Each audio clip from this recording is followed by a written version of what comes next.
I don't know if I fell, or simply stepped into something I didn't see coming.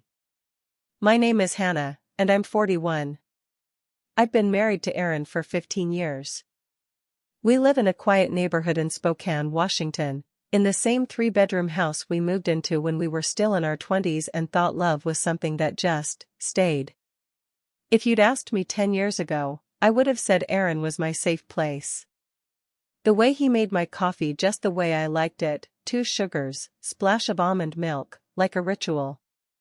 The way he used to kiss my wrist in passing. I thought that was love. I believed that was enough. And maybe it was enough, once. But I've started to feel like I'm disappearing. You know that feeling when you hug someone, and they pat your back like they're ending the moment, not beginning it? Or when their kiss misses your mouth just slightly, lands too fast, like muscle memory, not intention? That's where I've been living. We still share a bed, technically. He sleeps on his side, I sleep on mine, and sometimes I catch myself watching the curve of his shoulder in the dark, wondering when it stopped being familiar. When it started feeling like a border. And then there's the silence. Not the comfortable kind. Not the kind where 2 people sit on a couch reading in peace. No. This is the kind where you say something and he nods without looking up. Where I'm tired becomes the code for I don't want to talk. Where touch starts to feel like obligation. There's a particular moment that replays in my mind, like a skip in a song. We were in the kitchen, this was maybe 8 months ago. I was cooking, stirring something on the stove. He came up behind me and put his hands on my waist, the way he used to do when we were dating. For a second, my heart did that old flutter, like muscle memory. But then, I felt it. His hands were firm. Too firm. Like he was holding me still, not holding me close. I waited for a kiss on my neck, for his breath near my ear, something warm. Nothing came. He just stood there. It felt like pressure, not affection. And I remember saying, "What are you doing?" trying to laugh it off, but my voice was too small. He said, "Just saying hi," and walked away. I stood there for a long time, pretending I was still stirring something. That was the first time I let the thought in. The thought that maybe I was loving him in a language he no longer understood. But I kept going. You do that, right? You tell yourself all couples go through dry spells. That passion matures, evolves. That love is less fireworks and more embers. But the thing about embers is, if you're not careful, they just die out. I didn't tell anyone how lonely I was. How unwanted. It felt stupid. Embarrassing. Because on paper, I had everything. A husband who didn't cheat. A mortgage we could pay. Friends who envied how solid we seemed. They didn't see the way he flinched when I reached for his hand in public. Or how he started wearing cologne again without explaining why. Or the fact that our Sunday morning sex, once lazy and hungry, had turned into something timed, quiet, and clocked in routine. I kept trying. I cooked his favorite meals. I booked a weekend getaway. I even bought new lingerie that felt more like a costume than anything real. He smiled, said I looked beautiful, and fell asleep 20 minutes later. It wasn't just about sex. It was about feeling like I no longer existed in the way I used to. Like I was fading into something safe, functional, maternal. Something invisible. And then came the moment that changed everything. It was a rainy Thursday. The kind of gray that settles into your bones. I was wiping down the counter after dinner when Luca, our new foster placement, walked into the kitchen. 17, quiet, a little hardened. But polite. He handed me a plate he'd used, our fingers brushed, and I looked up. It was the way he looked at me. Not inappropriate. Not intense. Just seen. Like I was a person, not a fixture. That look cracked something open inside me. And in that single, still moment, I realized someone had noticed me. And it hadn't been my husband. Aaron's a paramedic. Has been since before we met. I used to love the way he talked about his work, the way he could describe a cardiac arrest with clinical precision and then pivot to a goofy story about some guy who got a peanut butter jar stuck on his hand. There was something noble about the way he carried that stress, how he stayed calm in chaos. But lately, it's like the chaos has followed him home. Or maybe it never left. He's quieter than he used to be. Not withdrawn, exactly, just performative. He goes through the motions. He kisses my cheek when he gets home. He says, "You okay, babe?" like it's a reflex. But he never stays for the answer. Tonight, he came home early. Unusual. I was folding laundry in the bedroom when he walked in and tossed his keys on the dresser. "You're home," I said, trying to sound more excited than surprised. He nodded and pulled off his jacket. Slow night. Switched shifts with Deshawn. Then he walked over, stood behind me, and slid his hands down my sides. "You smell good." It was one of those moments I used to dream of. Him, home early. Me, still in yoga pants, hair a mess. Domestic but sexy.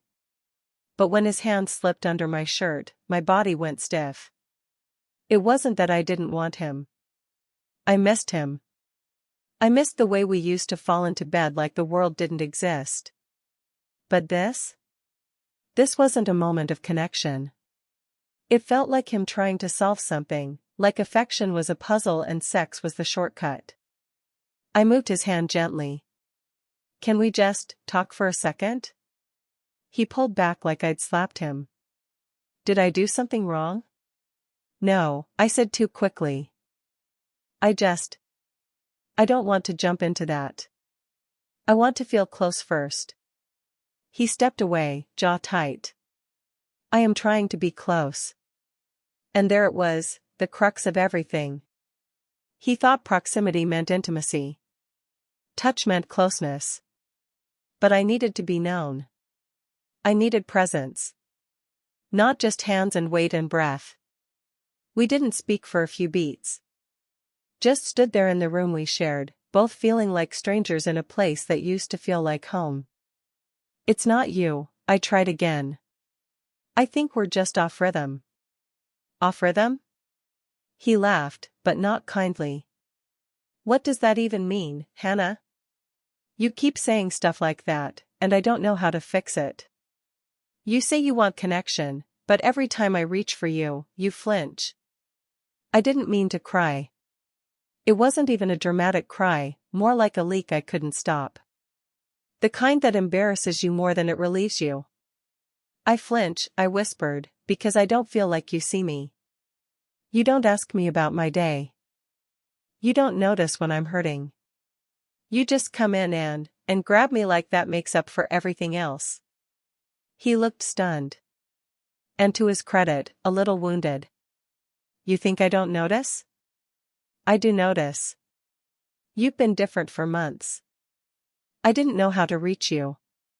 "Well," I said, bitter and tired, "maybe we're both just grabbing in the dark." The silence that followed felt longer than it was. Eventually, he muttered something about needing air and left the room. I heard the front door open, then close. I didn't go after him.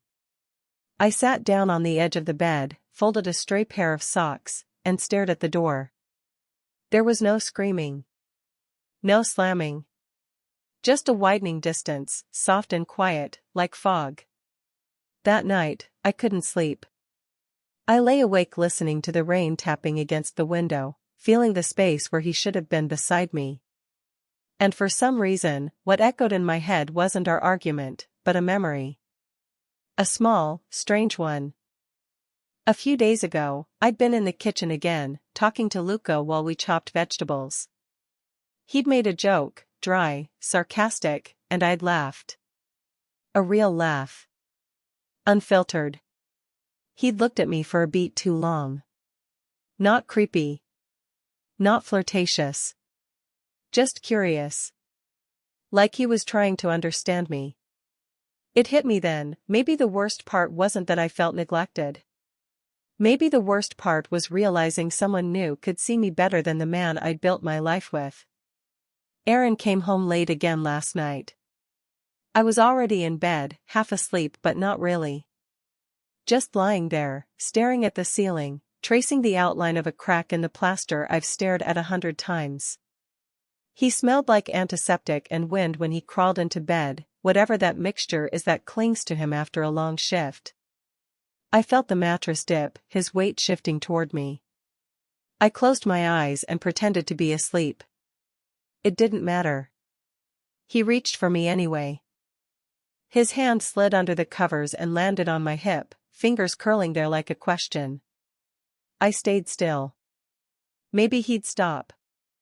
But he didn't. His lips brushed the back of my shoulder. "Hey," he whispered. I gave a small like a reply, but not really. "You asleep?" I wanted to lie. But I couldn't. No, he kissed my shoulder again, this time slower. His hand moved a little, thumb pressing into my skin. And all at once, I hated that I couldn't just want it. There was a time when this kind of touch would have undone me. A time when I would have rolled toward him, kissed him deeply, pulled him closer. But now, his hand felt like a weight, not a welcome. His lips, a question I didn't have the energy to answer. Still, I didn't stop him. Not right away. That made it worse. "Babe," he murmured, his hand drifting lower. "You've been distant lately." I flinched. Just slightly. Just enough for him to feel it. He paused. "Are we okay?" I couldn't say yes. But saying no would have opened a door I wasn't ready to walk through. So I said nothing. I just let his hand rest there, frozen in its own awkward tenderness. After a beat, he sighed and pulled away. Rolled onto his back. I felt him blink up at the ceiling too.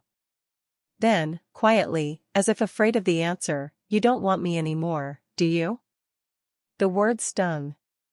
Not because they weren't true. But because they weren't the whole truth. "I don't know what I want," I whispered. He didn't respond. Just turned toward the wall. We lay like that, back to back, miles apart, for what felt like hours. This morning, he tried again. He came up behind me in the kitchen, pressed his body lightly against mine while I poured coffee. His hand slipped around my waist. Familiar. Almost automatic. I stiffened, again. He pulled back. "Jesus, Hannah," he said, not angry, just exhausted. "Every time I touch you, it's like I've done something wrong." I turned to face him, clutching my coffee like armor. "I'm not trying to punish you," I said. "I'm just, not there." Not where? I didn't know how to explain it. That his touch felt too big, too loud. That I missed softness. Slowness. That I didn't want to be held like a woman in a porno. I wanted to be looked at like a person. I wanted conversation. Eye contact. Connection that didn't end in expectation. But how do you say that without sounding cruel? "I just need space," I said finally. He nodded. But the look on his face said whatever. And I hated myself for that, for the wedge I kept pushing in deeper every time he reached for me. But I couldn't fake it. I couldn't make my body want something my heart didn't trust. I stood there in the kitchen, arms crossed, heart clenched, watching him gather his keys and wallet like a man heading into battle. And the worst part was, he was trying. In his way. But it wasn't my language anymore. He kissed me on the temple before he left. Gentle. Familiar. Empty. And as the door closed behind him, I whispered to no one, "Why does everything have to turn into sex?" We were at a restaurant. Not a fancy one, Just that little Italian place on Ninth we used to go to before life got too busy. Aaron had made the reservation himself. Said he wanted to reset. His word, not mine. I appreciated the effort. I did. He wore that dark blue button-down I once told him made his eyes look clearer. I even put on mascara, curled my hair, dug out earrings I hadn't worn in months. We were both trying. Or pretending. The wine was good. The bread was warm. And still, I felt hollow.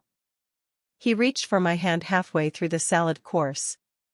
His thumb brushed over my knuckles in slow, small circles. I let him hold it, because it felt like the right thing to do. Because part of me still wanted to feel something there. But all I could think about was how foreign his touch had become. I miss this, he said, voice soft, eyes kind. Us? I nodded, but didn't answer.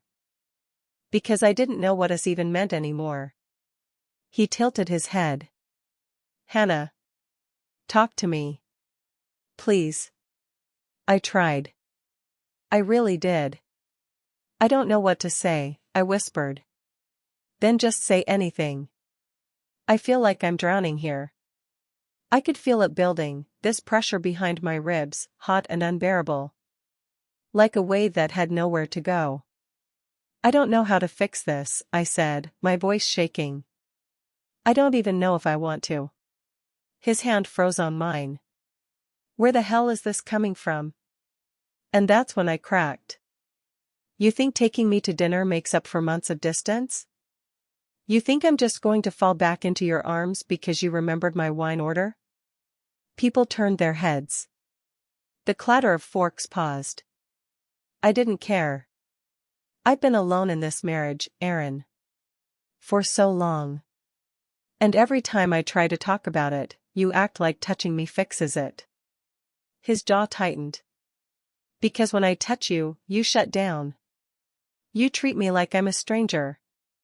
Maybe you are. I hissed. Maybe you became someone else and I just didn't notice until it was too late. He sat back, stunned. Hurt written across his face like a slap. And I knew I'd gone too far. I knew it the second I saw his throat bob and his eyes drop to the table. But I couldn't stop. The wave had hit. I was drowning in it now.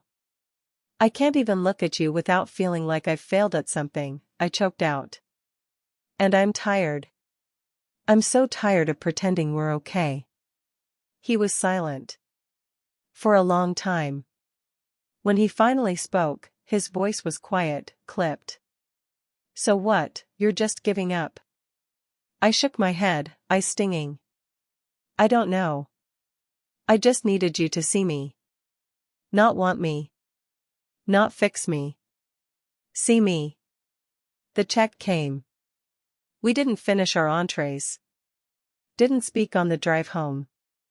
And when we walked through the door, I went straight to the bathroom, shut the door, and sat on the cold tile floor, shaking. That's when the guilt kicked in. The shame. The self-loathing. What had I done? He'd tried.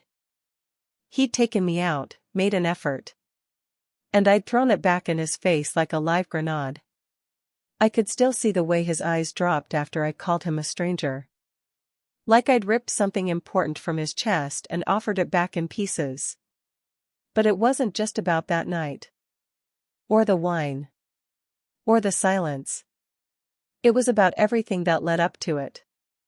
All the moments he'd been next to me, but not with me. All the ways I'd disappeared while still standing right there. And underneath all of that, under the tears and confusion and messy anger, was Luca. I hated myself for it, but I couldn't deny it anymore. There was something about the way he looked at me. Not sexually, not yet, but curiously. Like I had depth. Like I was worth understanding. He saw things Aaron didn't ask about. And that night, curled up on the bathroom floor, mascara smudged and heartbreaking, all I could think was, what does that say about me? It's been 12 days since that dinner. We still live in the same house, but everything feels frostbitten. Our conversations are transactional now: groceries, bills, Luca's appointment reschedule. We've become polite strangers with shared responsibilities. This morning, I heard him wake up before his alarm. He moved quietly, like he didn't want to disturb me. I stayed in bed, pretending to sleep, watching the early light stretch across the ceiling. He didn't kiss my forehead like he used to. Didn't say goodbye. Just keys. Door. Silence. And I miss him. God, I miss us. But every time I think about reaching out, something in me folds in. I don't know how to bridge the space between us without reopening the wounds I caused. And honestly, I'm afraid of what I'll find if I do. I notice things now. The way his eyes look heavier in the morning. The way his shoulders slump just a little when he walks past me in the hallway. He's in pain. Maybe not the kind that cries out loud, but the kind that settles deep into your ribs and stays there. I caught him in the garage yesterday, sitting in the car with the door open, staring out at nothing. Just sitting there like he didn't know where else to be. I stood there watching him for too long before quietly walking away. Aaron isn't the villain in this story. He's not cruel or selfish. He just didn't know how to reach me, and I didn't know how to let him. That's the part that breaks me. That we're both hurting, and neither of us knows how to stop the bleeding. And Luca's still here. He's been quieter lately, too. More careful. I think he senses the tension, though he'd never say it. He stays out of the way, headphones on, shoulders hunched when he walks past us. But sometimes, and I hate this, I catch myself lingering when he talks. Listening too long. Looking too long. It's not about him. Not really. It's about the way he sees me. The way he asks how I'm doing and actually waits for the answer. Like I'm not invisible. Like I still take up space in a room. But that's not his burden to carry. And I won't let it be. Today, I found an old photo in the drawer, the one of me and Aaron in Denver, 5 years ago. We were at a trailhead, windblown and flushed from hiking, grinning like idiots. My hair was tangled, his face sunburnt, but we looked happy. Alive. I sat on the floor holding it, tears slipping silently down my cheeks. Because I remember her, the woman I was in that picture. The way I laughed. The way I leaned into him without hesitation. I miss her as much as I miss him. The thing is, I don't know how to get back to her. Or if she even fits here anymore. Tonight, he came home late again. I waited up, not intentionally, just couldn't sleep. He walked in and looked surprised to see me on the couch. "Hey," he said, cautiously. "Hey." He stood there for a second, like he was deciding whether to sit or go straight to bed. Then he asked, "Did you eat?" It was such a small thing. But my throat tightened. "Yeah," I said softly. "You?" He nodded. "Something at the station." We stood there, a few feet apart, saying nothing more. Then he turned toward the hallway. And that was when I realized, I either try now, or I lose this. For real. Because the distance doesn't mean we stopped loving each other. It means we forgot how to show it. I don't know if we can come back from this. I don't know if he'll still want to. But I owe it to both of us to try. I took a breath, my voice barely above a whisper. "Aaron?" He stopped in the doorway, shoulders tense. "Yeah?" I looked down at the photo still in my lap, then up at the man I still loved, somehow. "Can we talk? For real this time?" Aaron didn't sit right away. He hovered in the doorway for a moment, like he wasn't sure if I meant it, if I'd vanish the second he stepped closer. But then he came in slowly, lowering himself onto the couch, leaving just enough space between us to feel like a question. I turned toward him. "I'm sorry," I said quietly. He didn't answer at first. I know I hurt you, I continued, hands folded in my lap. I know I've been shutting you out, and I said things I shouldn't have. Things I didn't fully mean. He looked over at me. Not angry, just tired. But some of it was true. Yeah, I whispered. Some of it was. We sat there in that soft, unbearable honesty, letting the silence fill what words couldn't. I didn't know you were so unhappy, he said eventually. I thought we were just in a rough patch. I didn't know you were disappearing. I didn't either, I admitted. Until I started noticing someone else seeing me. His jaw clenched. Not with jealousy, with recognition. Like something clicked. Luca, he said. I nodded slowly. He never crossed a line. I wouldn't let him. But, he reminded me that I used to be visible. And I started realizing how invisible I'd felt here. He exhaled. I hate that it got to that point. Me too. We sat like that, side by side, raw and stripped of the anger we'd been using as armor. And then he did something I didn't expect. He reached out and placed his hand gently over mine. I don't want to lose you, he said. Even if we're broken. Even if it takes time. I want to try. My eyes filled instantly. I hadn't realized how much I needed him to say it. Not perfectly. Not even lovingly. Just, with truth. I turned my hand to thread my fingers through his, squeezing. I don't know what trying looks like yet, I whispered. Maybe we start with honesty, he said. And space to be who we actually are now. Not who we were 5 years ago. I nodded. We didn't kiss. We didn't fall into each other like a movie ending. We just sat there, fingers intertwined, breathing in the tentative hope of something new. Later that night, as we both lay in bed, not touching, just existing in shared stillness, I heard him whisper in the dark, I miss you. And I whispered back, I'm still here. It wasn't forgiveness. It wasn't repair. But it was a beginning. A first stone laid. And as I stared at the ceiling, hearing his breath beside mine, I realized something I hadn't admitted until now. He was just my foster son, years ago. A boy I never imagined would matter again. But one moment of recognition from him, one flicker of being seen, reminded me what I'd forgotten, that I am still someone worth choosing. And maybe, just maybe, I could learn to choose this again. You know, when people talk about love slipping away, they make it sound like a dramatic thing. A betrayal. A fight. A slammed door. But in real life? It's quieter than that. Love doesn't always crash. Sometimes, it just forgets how to knock. I'm Hannah. I'm 38.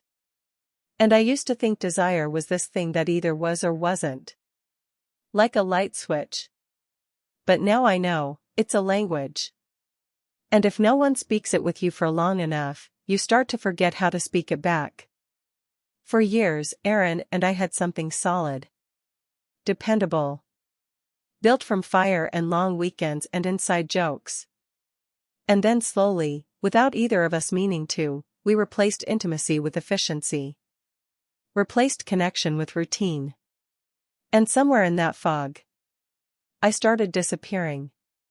Not dramatically. Not loudly. Just, pieces of me going quiet. I didn't even realize how much I was grieving until Luca looked at me like I still existed.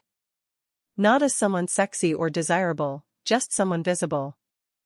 And I felt seen in a way that terrified me. Because what do you do when someone outside your relationship reflects a truth you've been too ashamed to admit? I felt guilt. God, so much guilt. For wanting more. For pulling away. For craving space to breathe that didn't involve being touched in ways that felt more like expectation than affection. But I've learned something about intimacy, something I wish someone had told me years ago. being wanted physically doesn't always mean being loved emotionally. And no one teaches you how to ask for that. No one teaches you how to say, I need you to look at me when you're not undressing me. I need you to hold me like a person, not a puzzle piece to your needs. That's what cracked me open that night at the restaurant. Not the food. Not the wine. But the ache of sitting across from someone who used to know how I took my coffee, and realizing he didn't know how I felt anymore. And I wasn't blameless. I shut down. I flinched at his affection. I made him feel rejected for trying. But what I wish people would talk about more is this: sometimes we don't recoil from our partner because we've stopped loving them. Sometimes we recoil because we're afraid of being touched without being understood. And that fear grows until touch itself feels like pressure, like performance. Aaron and we're trying. Slowly. Clumsily.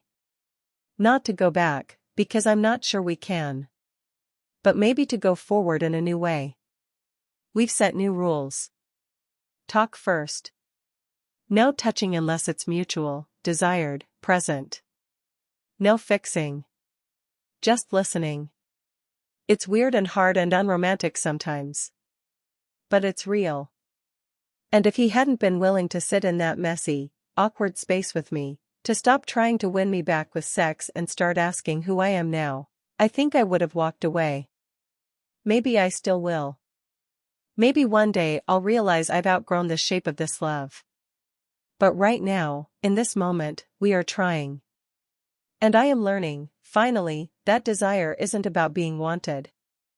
It's about being seen. Chosen. Not just for what your body gives, but for who you are when you're not giving anything at all. So if you're listening to this, if you've ever sat beside someone you love and felt completely alone, please know, you are not broken. You are not ungrateful. You are not selfish for needing more. You are simply human. And sometimes, it takes one unexpected glance, one conversation, one moment of being truly seen, to remember who you are underneath all the silence. That's what Luca gave me. Not romance. Not betrayal. Just a mirror. And now, I'm finally learning how to see myself again.